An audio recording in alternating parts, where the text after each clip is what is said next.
কোনে কয় ল'ৰাই নাকান্দে? নমস্কাৰ। আজিৰ কবিতাটো সেই সকল ল'ৰাৰ বাবে যিয়ে খুব সোনকালে পৰিয়ালৰ দায়িত্ব মূৰ পাতি ল'বলগীয়া হৈছে।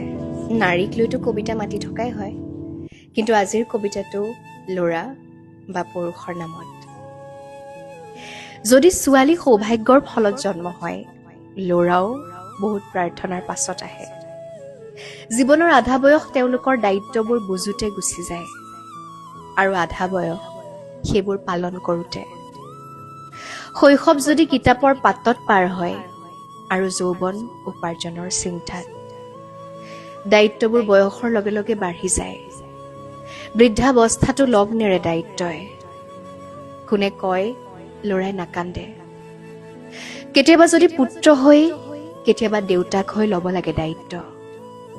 কেতিয়াবা যদি আনৰ খোৱা বোৱাৰ কথা চিন্তা কৰিব লাগে, কেতিয়াবা খালী পেটেও থাকিব লাগে তেওঁলোকে।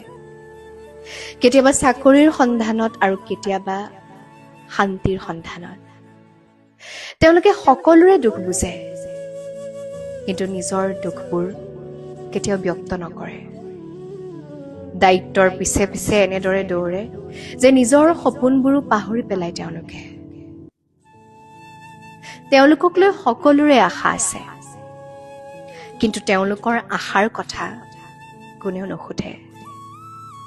কোনে কয় ল'ৰাবোৰৰ একো দুখ নালাগে, অন্তৰে কান্দি থাকিলেও বাহিৰৰ পৰা হাঁহি থাকিব লগা হয়। মনে মনে কান্দি জগতৰ পৰা চকু পানী লুকুৱাবলগীয়া হয়। কেতিয়াবা দায়িত্ববোৰ পালন কৰোঁতে কৰোঁতে তেওঁলোকে নিজৰ ভাল লগাবোৰো পাহৰি যায়। তেওঁলোকে সকলোৰে ঘাঁবোৰ ভাল কৰিবলৈ খোজে,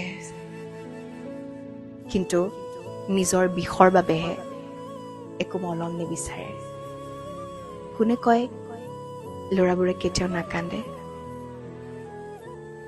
ধন্যবাদ।